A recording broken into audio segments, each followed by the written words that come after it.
नमस्कार दोस्तों, स्वागत है आपका द ग्राउंड रिपोर्ट में। मैं हूं समीर आत्मज मिश्र। 2 दिन से मध्य प्रदेश के एक मंत्री का बयान वायरल हो रहा है, सबने सुना है, लेकिन ऐसा लगता है कि उनकी पार्टी के नेताओं ने नहीं सुना है। और बयान क्या है आप सुन सकते हैं। जिन्होंने हमारी बेटियों के सिंदूर उजाड़े थे, वही कटे पिटे लोगों को हमने उन्हीं की बहन भेज करके उनकी ऐसी की तैसी करवाई। एक बार मोदी जी के लिए जोरदार ताली बजाएं। उन्होंने कपड़े उतार उतार के हमारे हिंदुओं को मारा और मोदी जी ने उनकी बहन को उनकी ऐसी की तैसी करने हमारे जहाज से उनके घर आए। अब मोदी जी कपड़े तो उतार नहीं सकते थे, इसलिए उनके समाज की बहन को भेजा कि तुमने हमारी बहनों को अगर विधवा किया है तो तुम्हारे समाज की बहन आके तुम्हें नंगा करके छोड़ेगी। देश का सम्मान, मान सम्मान और हमारी बहनों का सुहाग का बदला तुम्हारी जाति की समाज की बहनों को पाकिस्तान भेज कर अगर कोई ले सकता है, और उन्होंने कहा था घर में घुस के मालूम, घर में घुस। भारतीय सेना की उस अधिकारी के बारे में वो क्या बोल रहे हैं ये आप समझ सकते हैं। वो अधिकारी जो लगातार ऑपरेशन सिंदूर के बाद चर्चा में रही और पूरे देश में उनकी तारीफ हुई, और विदेश सचिव विक्रम मिस्री के साथ कर्नल सोफिया कुरैशी और विंग कमांडर व्योमिका सिंह, इनकी चर्चा पूरे देश में रही और तारीफ कर रहे थे लोग। किस तरह से उन्होंने पल पल की घटनाओं की जानकारी दी, शेयर किया और लोगों को बताया। उस महिला अधिकारी के बारे में क्या टिप्पणी कर रहे हैं कि आतंकवादियों की बहन है। मध्य प्रदेश के मंत्री हैं, मुख्यमंत्री भी बन जाए तो कोई हैरानी की बात नहीं है, और कैबिनेट मिनिस्टर हैं, जिम्मेदार व्यक्ति हैं, कई बार के विधायक हैं और भारतीय जनता पार्टी के शीर्ष नेताओं के बेहद करीबी माने जाते हैं। उनके तमाम बड़े नेताओं के साथ तस्वीरें बहुत ही सौहार्दपूर्ण माहौल में दिखाई पड़ रही हैं, प्रधानमंत्री नरेंद्र मोदी के साथ भी। लेकिन उनके इस बयान को लेकर पूरा एक हंगामा मचा हुआ है। कांग्रेस पार्टी उनको बर्खास्त करने, उनको जेल में डालने और देशद्रोह का मुकदमा कायम करने की मांग कर रही है। आम आदमी एक पार्टी मांग कर रही है, दूसरी राजनीतिक पार्टियां मांग कर रही हैं, लोग मांग कर रहे हैं। सोशल मीडिया पर भरमार है इसकी और उनके बयान जगह जगह वायरल हो रहे हैं। लेकिन उनके इस बयान को ऐसा लगता है कि उनकी पार्टी के अपने नेताओं ने नहीं सुना है। खैर, महत्वपूर्ण बात तो यह है कि बुधवार को इसका संज्ञान जबलपुर हाईकोर्ट ने, मध्य प्रदेश हाईकोर्ट जो है जबलपुर में, उसने लिया और न्यायाधीशों ने यह कहा कि यह बयान बहुत ही घटिया किस्म का है, बहुत ही आपत्तिजनक बयान है और तत्काल इस व्यक्ति के खिलाफ, इस मंत्री के खिलाफ एफआईआर दर्ज होनी चाहिए और कड़ी धाराओं में एफआईआर दर्ज होनी चाहिए। वो एफआईआर दर्ज करने के बाद डीजीपी सूचना दें हाईकोर्ट को कि एफआईआर दर्ज हुई या नहीं। इतना सख्त, और स्वतः संज्ञान, कोई याचिका नहीं दायर की गई थी, खुद ये संज्ञान, चूंकि वायरल हो रहा था उनका बयान और इतना बेहुदा किस्म का ये बयान था, इतना गंदा बयान था ये और इतना आपत्तिजनक अभद्र भाषा का ये बयान था कि वो उनको संज्ञान लेना पड़ा और इस तरह से उन्होंने एफआईआर के लिए आदेश दिया है डीजीपी को। अब एफआईआर की तैयारियां हो रही हैं उनके खिलाफ। एफआईआर में क्या क्या लिखा जाएगा, किन धाराओं में एफआईआर, लेकिन ये एफआईआर जाएगा कोर्ट के पास ही और वो देखेंगे कि ये बयान क्या है और किन धाराओं में एफआईआर दर्ज की गई है। उससे पहले कांग्रेस पार्टी के प्रदेश अध्यक्ष जीतू पटवारी गए और वहाँ उन्होंने भोपाल में एफआईआर दर्ज कराई है। लेकिन जो गंभीर बात यह है कि भारतीय जनता पार्टी के शीर्ष नेताओं को इन सारे बयानों से कोई लेना लाना नहीं, और वो ऐसा लगता है कि वो चाहते हैं कि इस तरह के बयान दिए जाएं, ये सारे नेता कभी कभी बीच बीच में चर्चा में बने रहें और इनकी वजह से पार्टी चर्चा में बनी रहे।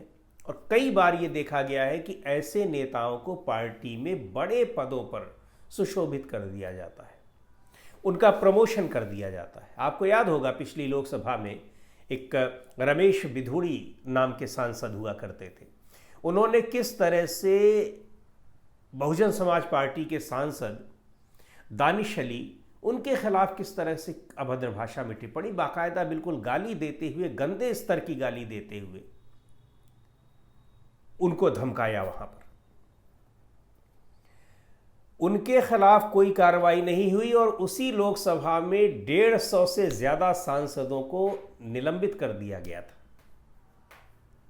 मणिपुर पर चर्चा कराने की मांग कर रहे थे वो लोग, लेकिन उस सांसद जिसने गाली गलौज की, गंदी भाषा का इस्तेमाल किया, असंसदीय, अभद्र, असामाजिक भाषा का इस्तेमाल किया, उस व्यक्ति को वहाँ पर कोई कार्रवाई नहीं हुई। न तो संसद में कोई कार्रवाई हुई, न ही उनके खिलाफ दूसरी कोई कार्रवाई हुई। और यही नहीं, पार्टी ने कार्रवाई नहीं की, बाद में उनको राजस्थान का चुनाव के समय उनको वहाँ का प्रभारी बना दिया गया, यानी उनको एक तरह से और महत्व दे दिया गया।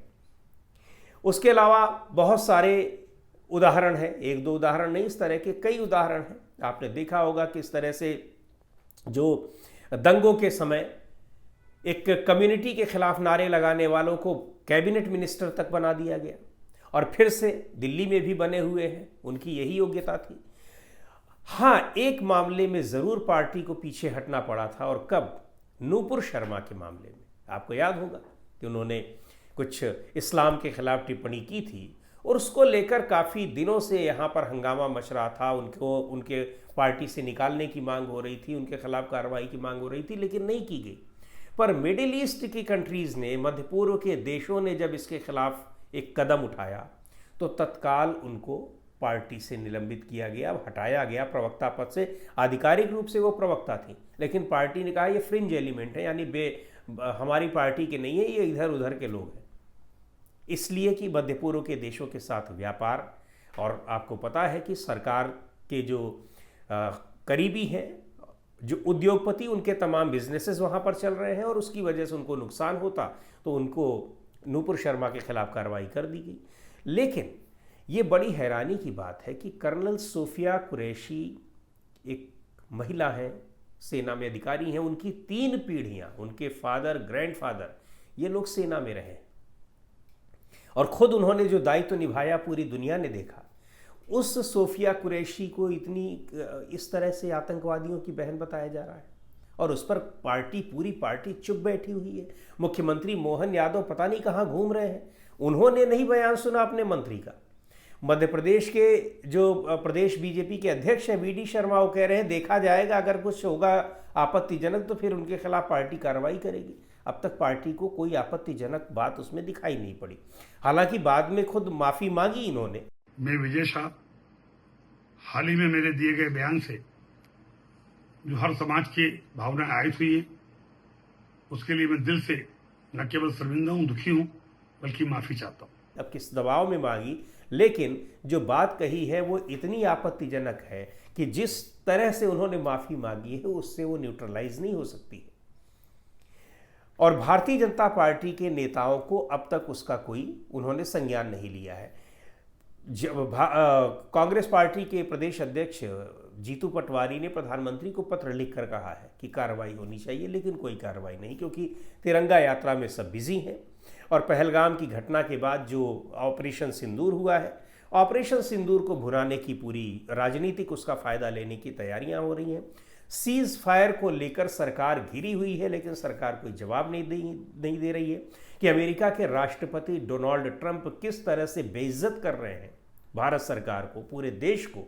बार बार कह रहे हैं कि हमने मध्यस्थता की और हमने धमकी दी कि व्यापार रोक देंगे आपका, और आप तुरंत हमारे तैयार हो गए सीज फायर के लिए। आपकी सेना इतनी आगे बढ़ गई थी, लेकिन आपने सेना के मनोबल को तोड़ दिया और सीज फायर को तैयार हो गए क्योंकि हम आपका बिजनेस बंद कर रहे थे। इस तरह की धमकी वो बार बार दोहरा रहे हैं और हमारी सरकार खामोश है। उनकी इन धमकियों का वो सही भाषा में, सही तरीके से, सही फोरम पर जवाब तक नहीं दे पा रही है। ये बड़ी हैरानी की बात है। और दूसरी ओर किस तरह से अगर सरकार जो जिम्मेदार लोग हैं, सेना में बैठे लोग हैं, अभी सर्विस में हैं, उनके खिलाफ इस तरह से अभद्र भाषा में टिप्पणियां की जा रही, उनको आतंकवादियों की बहन बताया जा रहा है इसलिए कि वो मुसलमान हैं। और यही नहीं, अभी विक्रम मिस्री जो विदेश सचिव हैं, उनको लेकर किस तरह से अभद्र भाषा में टिप्पणियां की गई। तो ये बड़ी हैरानी की बात है कि इतना नैतिक पतन किसी पार्टी का कैसे हो सकता है कि वो इस तरह के अपने नेताओं को बर्दाश्त कर लेती। पार्टी के कुछ नेताओं की तरफ से भी बयान आए हैं। उमा भारती मध्य प्रदेश की मुख्यमंत्री रही हैं, उन्होंने भी कार्रवाई की मांग की है और भी कई नेताओं के बयान आए हैं। लेकिन पार्टी का शीर्ष नेतृत्व जिसे इस पर फैसला लेना है वो खामोश है। और जो विजय शाह है, मिनिस्टर है, वो भी इस तरह से दिख रहे हैं कि उनको पूरा भरोसा है कि पार्टी कोई कार्रवाई नहीं करेगी और हो सकता है कि अगर इस समय करनी पड़े तो बाद में उनको प्रमोट करके कुछ और बड़ा पद दे सकती है। इस आत्मविश्वास में वो भरे पड़े। एक और घटना का मैं जिक्र करना चाहूँगा, उत्तर प्रदेश के बलिया में। वहाँ भी भारतीय जनता पार्टी के एक नेताजी ने क्या किया है ये भी आपसे छिपा नहीं है और बहुत उसकी हम डिटेल में नहीं जाना चाहते हैं। लेकिन इस तरह का नैतिक पतन पार्टी के तमाम नेताओं में अक्सर देखने को मिलता है, पर उनके खिलाफ कार्रवाई नहीं होती है तो जाहिर सी बात है कि दूसरे नेता भी इन सारी चीज़ों से प्रेरित होते होंगे और उनको भी लगता होगा कि ये सब करने से, गाली गलौज, नारेबाजी, गंदे शब्दों में, अभद्र भाषा में किसी कम्युनिटी के खिलाफ, यही सब करने से पार्टी में प्रसाद मिलता है। तो उस प्रसाद की आकांक्षा में इस तरह के अपने जो शब्दावली है उसका विस्तार करते रहते हैं। दोस्तों, आज की इस वीडियो में इतना ही। अगले वीडियो में फिर मिलेंगे एक नए विषय के साथ, एक नए मुद्दे के साथ। द ग्राउंड रिपोर्ट के यूट्यूब चैनल को आपने अब तक सब्सक्राइब न किया हो तो ज़रूर कर लें। हमारे वीडियो को लाइक करें, शेयर करें और अपने सुझाव भी हमें ज़रूर भेजें।